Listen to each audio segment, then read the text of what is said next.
दोस्तों, trading for beginner के fourth episode में आज हम बात करेंगे कुछ ऐसी चीज़ों के बारे में, कुछ ऐसे रूल्स के बारे में जो हर ट्रेडर को पता होनी चाहिए, खास करके बिगिनर्स को। क्योंकि जो लोग पुराने हो चुके हैं वो कहीं ना कहीं एक फेज से बाहर निकल चुके हैं, या तो उस बात को समझ चुके हैं या फिर गलतियां करके समझ चुके हैं। अगर वो अभी भी ट्रेडिंग में हैं और एक सक्सेसफुल ट्रेडर बन चुके हैं तो कहीं ना कहीं उन चीज़ों से वो उस फेज से वो निकल चुके हैं, और अब उन्हें पता है कि उन्हें इन बातों को फॉलो करना ही होगा, इसके अलावा और कोई रास्ता नहीं। आज इस वीडियो में कुछ ऐसी बातें डिस्कस करेंगे जो हर एक ट्रेडर को पता होनी चाहिए। और अगर आपको ट्रेडिंग में सक्सेस होना है, ट्रेडिंग में आपको एक सक्सेसफुल ट्रेडर बनना है, तो इन बातों को फॉलो करना ही होगा। आज भी करना होगा, आज से 10 साल बाद भी करना होगा, आज से 20 साल बाद भी करना होगा। क्योंकि इन बातों को अप्लाई किए बिना आपका ट्रेडिंग में सक्सेस होना नामुमकिन है, इम्पॉसिबल है। मैं ऐसा नहीं कह रहा हूं कि फॉलो नहीं करोगे तो चलो शायद चल जाएगा, कभी नहीं चलेगा। नेक्स्ट टू इम्पॉसिबल है आपका ट्रेडिंग में सक्सेस होना, अगर इन बातों को आपने फॉलो नहीं किया तो ध्यान से सुनना, इन बातों को समझना। और सबसे इम्पोर्टेंट, सुनने से समझने से कुछ नहीं होगा जब तक इन बातों को आप अप्लाई नहीं करोगे। तो आपका काम है इन बातों को सही से समझना कि हाँ ये बात तो ठीक है, उसके बाद अप्लाई करो। उस प्रोसेस को अप्लाई करो, एक दिन के लिए नहीं, रोज के लिए, हमेशा के लिए। अगर सच में ट्रेडिंग में कुछ करना चाहते हो तो इन बातों को अप्लाई करना और उस प्रोसेस पर ध्यान देना। धीरे धीरे आपको रिजल्ट दिखने शुरू हो जाएंगे। देखिए, हमारी सीरीज चल रही है ट्रेडिंग फॉर बिगिनर, और ट्रेडिंग फॉर बिगिनर का ये फोर्थ एपिसोड है। तो मैं ज्यादातर बातें बिगिनर्स को ध्यान में रख के बताता हूँ कि जो बिगिनर को पता होनी चाहिए। क्योंकि पहले ही मैंने कहा ना कहीं कुछ लोग एक फेज से निकल के हैं, वो इन बातों को समझ चुके होंगे। पर जो नए लोग हैं वो शायद इन बातों को फेस कर रहे होंगे। डीप इनसाइड आपको पता होगा कि ये चीजें जरूरी है, पर शायद आप ध्यान नहीं देते हैं, या फिर अभी तक आपको पता ही नहीं है कि ये चीजें कितनी जरूरी है। तो उन सारी चीजों को अब कवर करते हैं। सबसे पहली बात, सबसे पहला जो पॉइंट मैं रखूंगा वो है रिस्क रिवॉर्ड रेशियो। अब ये रिस्क रिवॉर्ड रेशियो क्या है और ये क्या हमारी मदद करता है, यहाँ पर किस तरीके से, कितना इंपॉर्टेंस है रिस्क रिवॉर्ड रेशियो का ट्रेडिंग में, उसे समझते हैं। देखिए, क्या नाम है, रिस्क रिवॉर्ड रेशियो। रिस्क और रिवॉर्ड। रिस्क यानी कि कितना हमारा रिस्क है कोई पर्टिकुलर चीज में। रिवॉर्ड यानी कि अगर वो चीज हमारी चल गई तो वहां से हमें कितना मिलेगा। ये मतलब हो गया रिस्क रिवॉर्ड रेशियो का। तो यहाँ पर सिर्फ यहीं पर फोकस करते हैं कि यहाँ पर रिस्क रिवॉर्ड यानी कि क्या। यहाँ पर रिस्क रिवॉर्ड का मतलब होता है कोई भी पर्टिकुलर ट्रेड हम लेते हैं, वहां पर हमारा रिस्क कितना है, यानी कि हमारा स्टॉप लॉस कितना है। मतलब कि अगर हम गलत साबित हुए, हमारा ट्रेड नहीं चला, तो हमारे कितने पॉइंट या कितने पैसे जाएंगे। और अगर वो ट्रेड हमारा चल गया तो हमें कितने पॉइंट या कितने पैसे मिलेंगे, वो हो गया हमारा रिवॉर्ड। देखिए, ये रिस्क रिवॉर्ड रेशियो बहुत ही ज्यादा जरूरी है। अगर कुछ टाइम आपको हो चुका है तो आप इस बात को समझ पाओगे। बट अगर आप अभी बिल्कुल बिगिनर हो, आपको पता नहीं है, तो आपको मतलब आप इमेजिन नहीं कर सकते कि रिस्क रिवॉर्ड रेशियो ट्रेडिंग में कितना जरूरी है। ये आपकी ट्रेडिंग की पूरी नींव है, इसके ऊपर ही आपकी पूरी ट्रेडिंग टिकी हुई है। देखिए, आपके पास अगर दुनिया का सबसे बेस्ट सेटअप होगा, दुनिया के सबसे बड़े बड़े एक्सपर्ट अगर आपको गाइड करेंगे और आपको ट्रेडिंग सिखाएंगे, सब कुछ सही होगा। बट इन सारी चीजों के बावजूद, दुनिया भर की अच्छी चीजें आपके पास होगी, इन सारी चीजों के बावजूद अगर आपका रिस्क रिवॉर्ड सही नहीं होगा तो आपका ट्रेडिंग में कुछ नहीं होगा। बट आपके पास एक नॉर्मल सा सेटअप है, उसकी ज्यादा बहुत एक्यूरेंसी भी नहीं है, बहुत ही सिंपल चीजें पर आप हो, इतना कुछ मतलब काम जाम ताम जाम नहीं करते हो आप, बिल्कुल सिंपल रखते हो चीजों को। इतना कोई ना 10 स्क्रीन है, ना कुछ है, ना हजारों इंडिकेटर यूज करते हो, ना सारी चीजों के पीछे भागते हो। बस एक रिस्क रिवॉर्ड पर अगर आप ध्यान देते हो ना, सिर्फ रिस्क रिवॉर्ड पर, फिर भी आपके विनिंग के चांसेस बढ़ जाते हैं। ये रिस्क रिवॉर्ड क्या है ये आपको समझ में आ चुका है तो अच्छी बात है, वरना कभी ना कभी आपको समझ में आएगा। और पीछे मुड़कर आप देखोगे ना, तो आप मतलब ना अपने आप से कहोगे कि यार ये जो सिंपल सी चीज दिख रही थी, यही सबसे जरूरी निकली और मैं इसे ही इग्नोर करता रहा। देखिए, अब ये रिस्क रिवॉर्ड यहाँ पर किस तरीके से काम करता है उसे प्रैक्टिकली चार्ट पर ही समझते हैं, ताकि और अच्छे से सही से समझ में आएगा। तो यहाँ पर अगर आप देखोगे, यहाँ पर देखो, ये पर्टिकुलर ट्रेड है, यहाँ पर आप देखो। तो कोई भी ट्रेड में जाने से पहले सबसे पहले आप प्लान क्या करोगे कि मेरी एंट्री कहाँ पर होगी। तो आप देखोगे कि मेरी एंट्री, देखो यहाँ पर मेरी एंट्री होगी, यहाँ पर। उसके बाद सबसे पहले आप एंट्री को डिसाइड करोगे, मेरी एंट्री कहाँ होगी। सेकेंड चीज आप डिसाइड करोगे एसएल को, कि मेरा स्टॉप लॉस कितना होगा इस ट्रेड में, यहां पर मेरा स्टॉप लॉस कितना बन रहा है।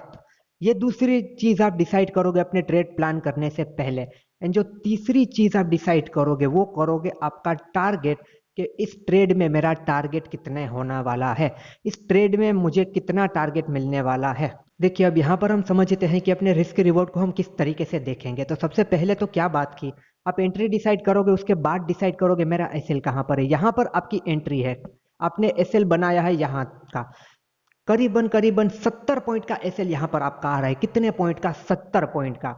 एंट्री के बाद एसएल देख लिया, यहाँ पर एंट्री होगी, यहाँ पर मेरा एसएल होगा। उसके बाद आप जो तीसरा काम करोगे वो ये करोगे कि मेरा टारगेट क्या होने वाला है। तो यहाँ पर आपको डे हाई दिख रहा है, देखो यहाँ पर, तो यहाँ पर आप अपना टारगेट रखोगे। कितने पॉइंट दिख रहे हैं? 115 पॉइंट आपको दिख रहे हैं। जाने वाले कितने पॉइंट है अगर ट्रेड नहीं चला तो? 70 पॉइंट। तो क्या 115 पॉइंट 70 पॉइंट से ज्यादा है या कम है? तो आंसर है कि ज्यादा है। तो ठीक है, आप ये ट्रेड ले सकते हो, चलेगा ये ट्रेड। पर मान लो फॉर एग्जांपल यहां पर ये जो रेजिस्टेंस है ना, ये यहां पर नहीं होता, ये यहां पर होता। कहां पर होता? ये यहां पर होता, यहां पर, यहीं कहीं पर होता ये। और आप ये ट्रेड में हो, आप ये ट्रेड देख रहे हो, आपको लेना है, आपकी एंट्री भी सेम है, आपका एसएल भी सेम है। अब आप देख रहे हो कि अगर मेरे जाएंगे तो भाई 70 पॉइंट जाएंगे, आएंगे तो कितने आएंगे? 40 पॉइंट आएंगे। क्या ये ट्रेड लेना चाहिए या नहीं लेना चाहिए? तो जिंदगी में कभी भी ऐसे ट्रेड में हाथ मत डालना, ऐसे ट्रेड मत लेना। ट्रेड छूट जाता है तो छूट जाने देना, मत लेना ऐसे ट्रेड कभी भी। जहां पर जितना एसएल बन रहा है उससे भी कम पॉइंट का टारगेट मिल रहा है, ऐसा ट्रेड कभी मत लेना। मोस्ट ऑफ लोग, देखो ये जो तीन चीजें डिस्कस की ना, एंट्री कहाँ होगी, एसएल कहाँ होगा और टारगेट कहाँ पर होगा, इन चीजों को कोई देखता ही नहीं। कोई बिगिनर इन चीजों को देखता ही नहीं। जहां उसका मन करता है वहां पर एंट्री ले लेता है, फिर उसके ट्रेड उसके अगेंस्ट जाता है, उसे पता नहीं होता उसे कहाँ निकलना है। उसके डायरेक्शन में जाता है, उसे पता नहीं होता उसे कहां पर वहां पर अपना टारगेट बुक करना है, अपना प्रॉफिट बुक करना है और वहां से ट्रेड को खत्म करना है। उसे कुछ नहीं पता होता, सारी चीजें रेंडमली चलती है, इसीलिए वो लॉस देता रहता है और अपना सारा पैसा यहाँ पर मार्केट को देकर फिर चला जाता है। तो सबसे पहली बात तो ये याद रखो, ट्रेड में जाने से पहले पता होना चाहिए कहां पर एंट्री होगी, कहां पर आपका एसएल होगा एंड कहां पर आपका टारगेट होगा, कहां पर आप एग्जिट करोगे अगर आपका ट्रेड चल गया तो। और अगर आप गलत हुए, यहां पर एसएल है, किसी भी कीमत पर यहां पर निकल जाना है, उसे कोई नीचे की तरफ नहीं ले जाना है, यहां पर ट्रेल करूं, यहां पे ट्रेल करूं, यहां पे ट्रेल करूं, ये नहीं करना है। हाँ, आपके डायरेक्शन में चल रहा है ट्रेड तो ट्रेल करो ऊपर की तरफ ज्यादा प्रॉफिट के लिए, कुछ क्वांटिटी बुक करो, कुछ को ट्रेल करो, वो अपने हिसाब से आप देखो। बट नीचे की तरफ जाता है तो कभी भी ट्रेल मत करो, एक पर्टिकुलर पॉइंट पे निकल जाओ। अब देखो ये रिस्क रिवॉर्ड देखो, जहां पर भी आपका 10 पॉइंट का एसएल है और टारगेट सामने 10 पॉइंट का भी नहीं है, ऐसे ट्रेड को बिल्कुल अवॉइड करो, कभी उस ट्रेड में मत जाओ। देखो ये बात ना मैं आपको एक एग्जांपल देके समझाता हूं, उस एग्जांपल को सुनने के बाद आपको बिल्कुल सही तरीके से पता चल जाएगा रिस्क रिवॉर्ड का इंपॉर्टेंस, और आपके दिमाग में यह बात बिल्कुल आपको समझ आ जाएगी कि रिस्क रिवॉर्ड क्या है और क्यों इतना जरूरी है ये रिस्क रिवॉर्ड। अब मान लीजिए आप और आपका एक दोस्त है, वो दोनों किसी बात पे एक शर्त लगाते हैं, एक बेट लगाते हैं। आपका दोस्त आपसे क्या कहता है, अगर तुम जीत गए ना तो मैं तुम्हें 500 रुपए दूंगा। कितने? अगर तुम जीत गए यानी कि आप जीत गए तो वो आपको 500 रुपए देगा। और दूसरी बात आपका दोस्त क्या बोलता है, अगर मैं जीत गया ना तो तुम मुझे 1000 रुपए देना। आई बात? आपके समझ में आई बात? आपका दोस्त क्या कह रहा है, हम एक शर्त लगाते हैं, अगर तुम वो शर्त जीत गए तो मैं तुम्हें 500 दूंगा और मैं वो शर्त जीत गया तो तुम मुझे 1000 रुपए देना। अब आपकी कंडीशन आप देखो, आप अगर जीतोगे 500 रुपए आएंगे, आप अगर हारोगे 1000 रुपए जाएंगे, और चांसेस तो दोनों तरफ है, या तो आप हारोगे या तो आप जीतोगे। तो अब आप क्या सोचोगे कि अब मैं क्या करूं, मैं जीतूंगा 500 आएंगे, मैं हारूंगा 1000 रुपए देने होंगे। क्या ऐसी कोई भी शर्त कहीं भी आप लगाओगे जहां पर आप जीतोगे तो कम पैसा मिलेगा, आप हारोगे तो आपको ज्यादा पैसा देना पड़ेगा? आप शर्त लगाओगे तो एटलीस्ट 50-50 लगाओगे, कि मैं जीता फिर भी 1000 आएंगे, हारा फिर तो 1000 जाएंगे, या फिर जीता तो मुझे 2000 आएंगे और हारा तो 21,000 रुपए देने हैं मुझे। इस तरीके से आप अपनी लाइफ में देखोगे। आप खुद अपने आप से पूछो ना, ऐसी कोई भी शर्त लगाओगे? आपका कोई दोस्त अगर आपसे ऐसी बात करेगा तो क्या उसे ये कह दोगे कि हाँ चलो ठीक है, मैं जीता तो तुम मुझे 500 रुपए दे देना, अगर तुम जीते तो मैं तुम्हें 1000 रुपए दूंगा? कभी भी मानोगे इसी सत्य को? कभी नहीं। वहां पर आपको पता चलेगा कि नहीं ये गलत है, इस तरीके से नहीं। ऐसे तो मेरा मतलब कि पैसा जाने ही वाला है, आएंगे तो सिर्फ 500 आएंगे, जाएंगे तो 1000 जाएंगे। वहां पर उस बात को आप समझोगे, ट्रेडिंग में नहीं समझोगे इस बात को आप। तो बस ट्रेडिंग में इस बात को समझना है। यहाँ पर आप ही हो, और यहाँ पर जो आपका दोस्त है ना, वो कौन है? वो आपका ट्रेड है। यहाँ पर ये पूरी की पूरी मार्केट आपका वो दोस्त है, आपका ट्रेड है।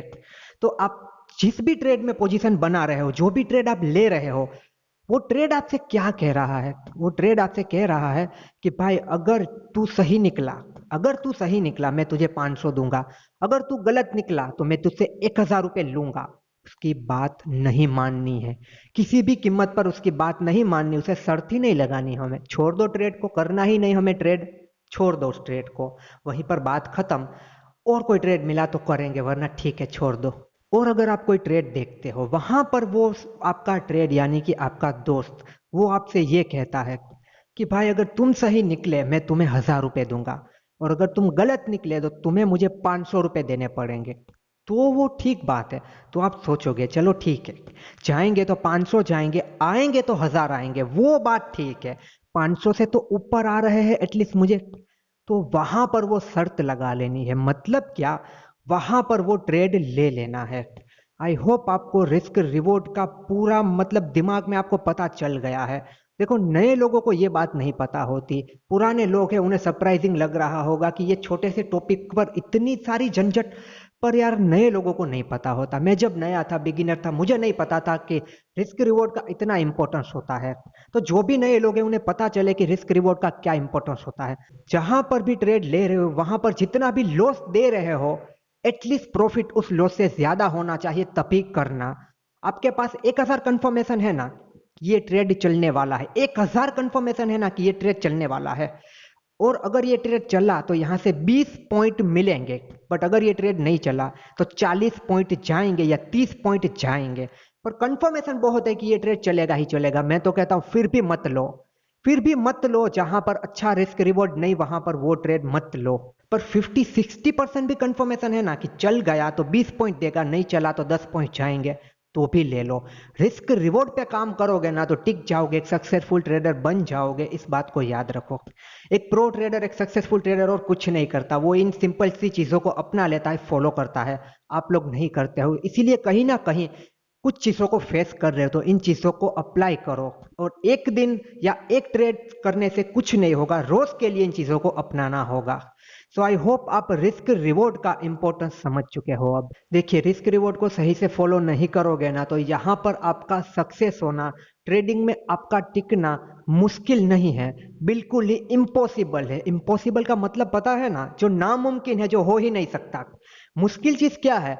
जो शायद हम मेहनत करें तो हो सकता है, बट रिस्क रिवॉर्ड को सही से फॉलो नहीं किया ना तो वो काम मुश्किल नहीं, वो काम इम्पॉसिबल है। सक्सेस हो ही नहीं सकते, ट्रेडिंग में टिक ही नहीं सकते, लॉस करके ट्रेडिंग से बाहर हो जाओगे, और फिर कहीं से पैसा जमा करके लाओगे, लोन लेकर लाओगे, कुछ भी करके लाओगे, फिर से यही हाल होगा। अभी से समझ जाओ रिस्क रिवॉर्ड को, तो अच्छी बात है।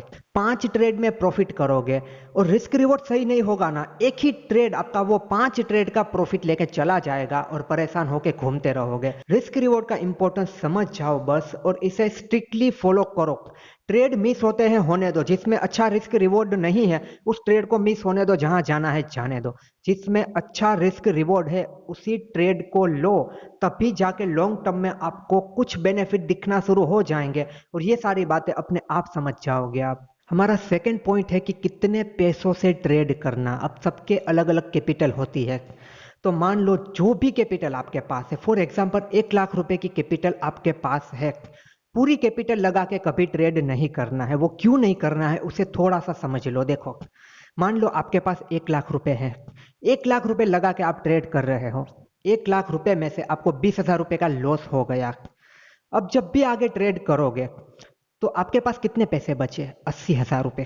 पहले कितने थे? 1 लाख रुपए। तो 1 लाख रुपए में जितनी क्वांटिटी आती थी, क्या उतनी क्वांटिटी 80,000 में आएंगी? नहीं आएंगी। फॉर एग्जाम्पल 1 लाख रुपए में आप 20 क्वांटिटी बाय कर सकते थे, समझिए 20 क्वांटिटी 1 लाख रुपए से आप बाय कर सकते थे। अब 80,000 से 20 क्वांटिटी को बाय कर पाओगे? नहीं, 20 से कम हो जाएगी, मान लो 15 हो जाएगी।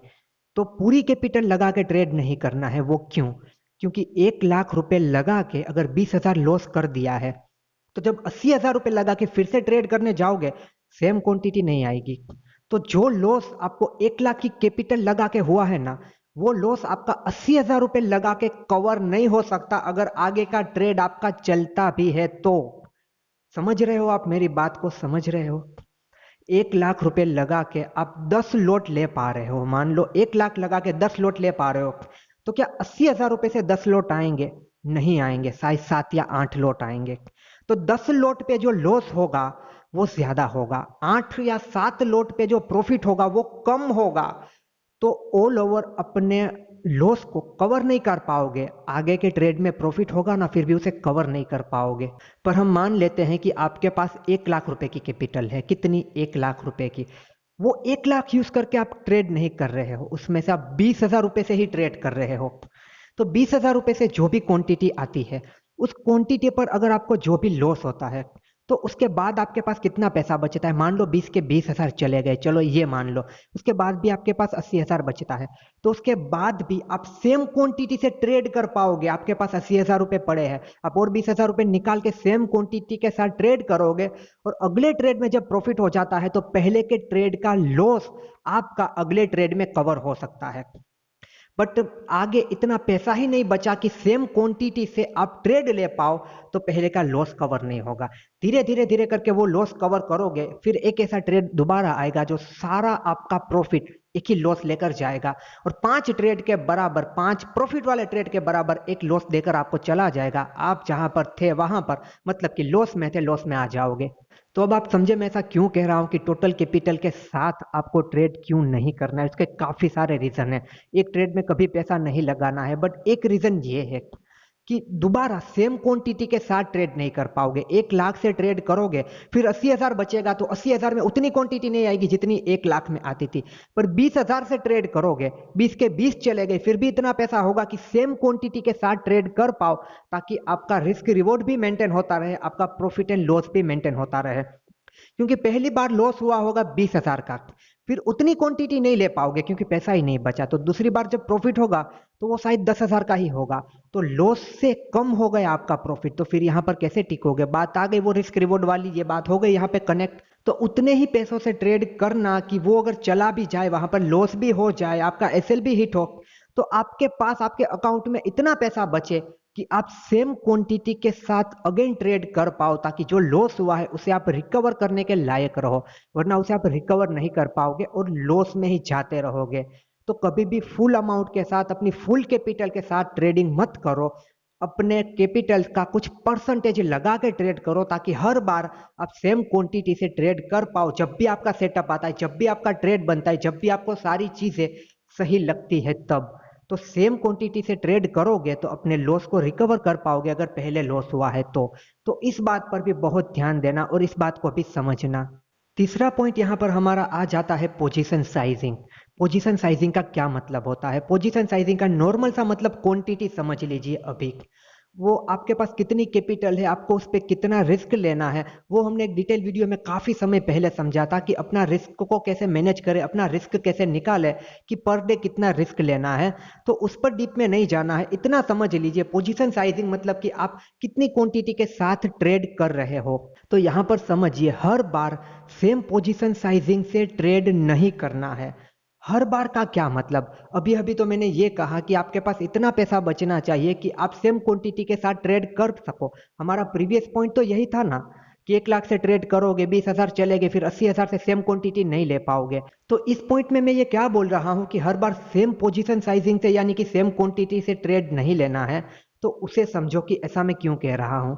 देखिए, रोज के लिए मार्केट एक जैसी नहीं होती, मार्केट बदलती रहती है। मार्केट कुछ इस फेजेस में घूमती रहती है। हर दिन मार्केट ट्रेंडिंग नहीं होती, हर दिन मार्केट में ब्रेकआउट नहीं होते, ब्रेकडाउन नहीं होते, हर दिन आपका सेटअप नहीं आता। तो आपको उस हिसाब से अपनी पोजीशन साइजिंग को वहां पर निकालना है, उस हिसाब से पोजीशन साइजिंग को आपको डिसाइड करना है। जैसे कि एक ट्रेंडिंग मार्केट चल रहा है, मार्केट एक डायरेक्शन में है, आप अपनी नॉर्मल क्वांटिटी के साथ ट्रेड करो। फॉर एग्जाम्पल 10 लॉट के साथ आप ट्रेड करते हो या 10 स्टॉक में आप ट्रेड करते हो, तो आप एक ट्रेंडिंग मार्केट में, एक अच्छे मार्केट में अपनी नॉर्मल क्वांटिटी के साथ ट्रेड करो। बट मार्केट बहुत ज़्यादा वोलेटाइल हो रहा है, मार्केट एक साइडवेज है, मार्केट में कुछ भी हो सकता है, तब या तो ट्रेड ही मत करो, अवॉइड कर दो। और अगर ट्रेड करना है तो कम क्वांटिटी के साथ ट्रेड करो, क्योंकि ऐसे मार्केट में हायर चांसेस होते हैं कि आपका एसएल हिट होगा, आपको लॉस होगा। तो अब यहाँ पर इस बात को समझना, एक ट्रेंडिंग मार्केट में नॉर्मल क्वांटिटी के साथ ट्रेड क्यों करना है, क्योंकि वहां पर हायर चांस है कि ट्रेड आपके डायरेक्शन में जाएगा, तो वहां पर आपको अच्छा प्रॉफिट मिल सकता है। बहुत कम चांस है कि वहां पर आपका लॉस होगा। पर जब मार्केट आपके समझ में नहीं आता, मार्केट ट्रेंडिंग नहीं है, फिर भी आप वहां पर जब ट्रेड करते हो तो कम क्वांटिटी के साथ क्यों करना है। जैसे कि नॉर्मल क्वांटिटी है 10 लॉट, और अदर डे है जहां पर मार्केट सही से नहीं चल रहा, तब 3 लॉट से ट्रेड करो, 4 लॉट से ट्रेड करो, क्वांटिटी को कम कर दो। ऐसा क्यों? क्योंकि वहां पर हायर चांस है कि आपका एसएल हिट होगा, वहां पर आपको लॉस होगा। तो वहां पर अगर आपको लॉस होता है, आपका एसएल हिट होता है, तो आपको लॉस कम होगा। क्यों कम होगा? क्योंकि आपकी पोजीशन साइजिंग कम है। पहले नॉर्मल क्या थी? 10 थी। अगर ऐसे मार्केट में भी जो समझ में नहीं आता, वोलेटाइल मार्केट में भी 10 लॉट के साथ ट्रेड करोगे, 10 क्वांटिटी के साथ ट्रेड करोगे, तो लॉस भी ज्यादा होगा। तो ऐसे मार्केट में क्वांटिटी कम कर दो, ताकि ऑल ओवर आप प्रॉफिट में रहो। यहाँ पर फिर से आपका रिस्क रिवॉर्ड आ जाएगा, आपकी पोजीशन साइजिंग आ जाएगी कि रिवॉर्ड मिलेगा जब भी आपके ट्रेड में अच्छा मिलेगा, रिस्क जाएगा। मतलब कि जिस तरीके की मार्केट में आपका एसएल हिट होगा, तो छोटा एसएल हिट होगा, प्रॉफिट बड़ा मिलेगा। तो इसीलिए हर रोज तो ट्रेड नहीं करना। जब भी ट्रेड बनता है, जब भी समझ में नहीं आता ट्रेड करते हो ना, वैसे तो जितना हो सके उतना अवॉइड कर दो। पर फिर भी कभी करते हो, मान लो आपने किया, क्योंकि आप मानने वाले तो है नहीं, आपको तो करना ही होगा ट्रेड। तो ऐसा कुछ भी होता है जब मार्केट समझ में नहीं आता, या सही से कंफर्मेशन नहीं, या फिर थोड़ा बहुत कंफ्यूजन है, आपका सेटअप नहीं बन रहा सही से, या फिर मार्केट में आपको लग रहा है ये नहीं हो सकता, ट्रैप हो सकते हैं, तब करो ही मत। अगर करते हो, इन केस करते हो, पोजीशन साइज कम कर दो, अपनी क्वांटिटी को कम कर दो, ताकि लॉस हो तो कम हो आपको। तो अब आपके समझ में आई बात। आपको सेम पोजीशन साइजिंग के साथ रोज ट्रेड नहीं करना। एक आपका अच्छा सेटअप बनता है, मार्केट ट्रेंडिंग होता है, सारी चीजें आपको सही लगती है, तब करना है। और जब मार्केट समझ में नहीं आता, ऐसी सिचुएशन में ट्रेड करते हो, तो कम क्वांटिटी के साथ ट्रेड करना है। मार्केट न्यूज पे चल रहा है, कम क्वांटिटी के साथ ट्रेड करना है। मार्केट में कुछ और, मतलब कि कहीं पर वॉर वगैरह हो रहा है, दूसरा कुछ हो रहा है, कोई न्यूज आने वाली है, कोई बजट का दिन, ऐसा कोई भी चीजें है, तब मार्केट में कुछ भी ऊपर नीचे हो सकता है। तब बहुत ही कम क्वांटिटी के साथ ट्रेड करो, और छोटे एसएल के साथ ट्रेड करो, ताकि गलत भी जाओ तो बड़ा लॉस ना हो आपका। तो इस बात को भी ध्यान रखना। हर रोज जो भी मार्केट चल रहा है आके ट्रेड नहीं करना है, और करो तो इन बातों का ध्यान रखना। और जितना हो सके उतना, जब भी मार्केट कंफ्यूजिंग है, उसे अवॉइड कर दो, बंद कर दो, ट्रेड मत करो। एंड और एक बात दोस्तों, कि कभी भी लूजिंग ट्रेड को होल्ड करके मत बैठे रहो। ट्रेड जब आपके अगेंस्ट चला जाता है, 10 पॉइंट का ऐसे रखा है, वो 12 पॉइंट होने लगता है, 13 पॉइंट होने लगता है, 15 पॉइंट होने लगता है, उसे वहां पर पहुंचने ही मत दो। 10 पॉइंट पे डिसाइड किया है एसएल देना, 10 पॉइंट पे काट के निकल जाओ, ट्रेड को खत्म करो। लूजिंग ट्रेड को कभी भी होल्ड करके नहीं बैठना है, मतलब नहीं बैठना है। ट्रेड जब आपके डायरेक्शन में जाता है, तब चाहो तो ट्रेल करो ज्यादा प्रॉफिट के लिए। बट आपके अगेंस्ट जाता है, तब ना एवरेजिंग करो, और ना ही तब स्टॉप लॉस को नीचे की तरफ ट्रेल करो। खत्म कर दो, छोटा एसएल दे के बात खत्म वहीं पर। एंड हमेशा अपनी चीजों पे ट्रेड करो, अपने सेटअप पे ट्रेड करो। जब मार्केट आपको समझ में आता है तब ट्रेड करो। कभी भी रेंडमली ट्रेड मत करो कि फोमो में ट्रेड ले लिया, ट्रेड छूट जाएगा, या फिर प्रॉफिट चला जाएगा, या फिर वेट करूंगा तो तब तक तो टारगेट मिल जाएगा, जाता है तो जाने दो। सही चीजें लगती है तभी ट्रेड करो। रोज आके ट्रेड नहीं करना, आपकी चीजें बनती है तभी ट्रेड करो। देखो, ये सारी बातें बहुत ही ज्यादा जरूरी है। जितना जल्दी इन चीजों को समझोगे, उतने जल्दी एक सक्सेसफुल ट्रेडर बनने की तरफ जाओगे। इन चीजों को अवॉइड करोगे तो बिल्कुल बर्बाद होकर स्टॉक मार्केट से, ट्रेडिंग से बाहर हो जाओगे। या फिर एक लंबे समय के बाद समझोगे, अगर ट्रेडिंग में फिर भी टिके रहोगे, एक लंबे समय के बाद समझोगे, और तब पता चलेगा कि यार इन नॉर्मल चीजों को मैंने ना समझकर बहुत बड़ी गलती कर दी है। कभी भी अपना पैसा किसी एक ट्रेड में नहीं लगाना है, हमेशा थोड़ा थोड़ा पैसा डिवाइड करो। यानी कि एक ही कोई पर्टिकुलर ट्रेड है, सारा पैसा उसमें लगा दिया, ऐसा कभी ना करना। मोस्ट ऑफ बिगिनर ये गलती करते हैं, ऐसी चीजें कभी मत करना। तो दोस्तों, यही फर्क होता है एक सक्सेसफुल ट्रेडर में और एक अनसक्सेसफुल ट्रेडर में। उसके पास ऐसी कोई चीजें नहीं है, वो इन नॉर्मल चीजों पर फोकस करता है और इन चीजों को फॉलो करता है। ये चीजें आपको, मुझे, हम सबको पता है, पर हमें ये चीजें फॉलो नहीं करनी। इन चीजों को फॉलो करो। जितनी ये चीजें आपको दिखने में, सुनने में, समझने में सिंपल लग रही है ना, उतनी ही इफ़ेक्टिव और उतनी ही इम्पोर्टेंस है। आज नहीं तो कल इसका इम्पोर्टेंस आपको पता चलेगा। अपना टाइम और पैसा बचा लो, इन चीज़ों को समझ जाओ और अभी से ही इन सारी चीज़ों को फॉलो करना शुरू कर दो, तो लॉन्ग टर्म में आपको अच्छे रिजल्ट दिखने शुरू हो जाएंगे। याद रखना, एक ट्रेड से और एक दिन से कुछ नहीं होगा। रोज के लिए इन चीज़ों को फॉलो करना होगा, मतलब करना होगा, तभी जाके एक सक्सेसफुल ट्रेडर बन पाओगे। वरना पैसा लाते रहोगे, यहाँ पे देते रहोगे, कभी कुछ नहीं होगा और लॉस कर करके एक दिन यहाँ से चले जाओगे। तो दोस्तों, ये कुछ बेसिक चीज़ें हैं जो बहुत ही ज़्यादा ज़रूरी है। इनके अलावा अगर आपको कोई ऐसा पॉइंट लग रहा है जो कि बहुत ही ज़्यादा ज़रूरी है एक बिगिनर के लिए, तो आप चाहे तो आप कमेंट में सजेस्ट कर सकते हैं। अगर आपका कोई पर्सनल एक्सपीरियंस रहा है कि ये चीज़ यहाँ पे छूट गई है, तो आप कमेंट में बिल्कुल सजेस्ट कर सकते हैं, ताकि दूसरे लोग उस कमेंट को पढ़े तो उन्हें हेल्प मिल सके।